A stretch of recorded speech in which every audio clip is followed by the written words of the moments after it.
Kadama TV kujja mate saawa yonna tulindiridde Mariam kubeera ng'atuddamu. Twafunye omusajja agamba nti ye ayagala Mariam nga bw'ali, yawadde ensonga ze. Nsuubira audio mwagiwuliriza oba temwagiwuliriza, tuyinza okuddamu ne tubagiplayingira. Yatukontaktinze ye ng'agamba ayagala Mariam nga bw'ali. Omukazi ayagala sayizi eyo yennyini. Mariam yalaga obuvumu okukola omukolo ng'omusajja tazze. Mariam okubeera nga muwala oba mukazi yeemanyi nti mulungi, n'agamba ye ebikolwa bya Mariam ate bimukolera. Byebyo ebikolwa by'ayagala mu mukazi, omukazi okwemanya kikyali.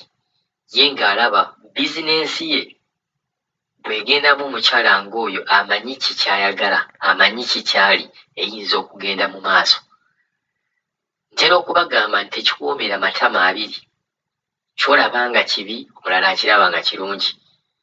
Buli kintu kijja n'ensonga, ate ekibi mwe muva ekirungi.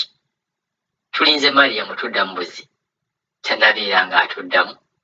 Kasita anaatuddamu, tujja kubeera nga tubawa information we batuuse n'omwami ono. Naye omwami ono y'agamba nti Mariam embeera ze, empisa ze ne bye yakola ye bimukolera, era ye mukyala gwe yali yagadde okubeera naye. Omwami ono yatukontaktinze oluvannyuma bwe twalaga videos za Mariam, ye ate bye twalaga ne bibeera nga by'ebintu byennyini by'ayagala oba ebimukolera. Nnyongera okubagumya abawala mwenna abali eyo nti omukazi tadiba. Nze nga kojja mbabuulira, omukazi tadiba.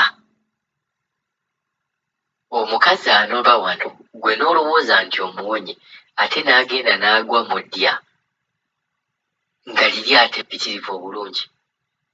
Gwe gw'olaba nti omuwonye, gw'olaba nga wali ovuma buvume, gw'olaba nga teyali mu makulu.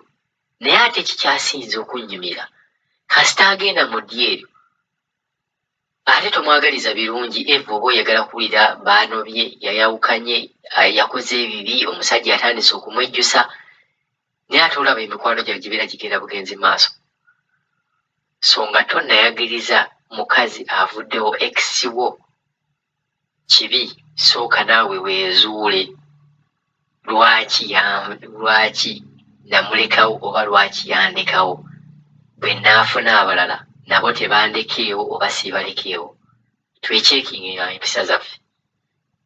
Mariam gy'oli yonna, bw'obeera nawe olina interest mu musajja ono, osobola tukontaktinga, ffe tulinze kontakiti yo, tubeere nga tutambuza ensonga.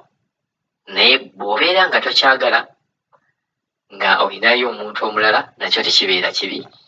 Naye nga twabadde twagala tutuuse obubaka obwo ku Kadama TV. Nga bwe nabagamba, waliwo tiimu Mariam n'abatali tiimu Mariam, naye ensi bwetyo bw'eri. Buli muntu tasobola kwagala. Ky'okola ekyo, ky'olaba nti kirungi, kiyinza okuba nga kyekiruma omuntu omulala.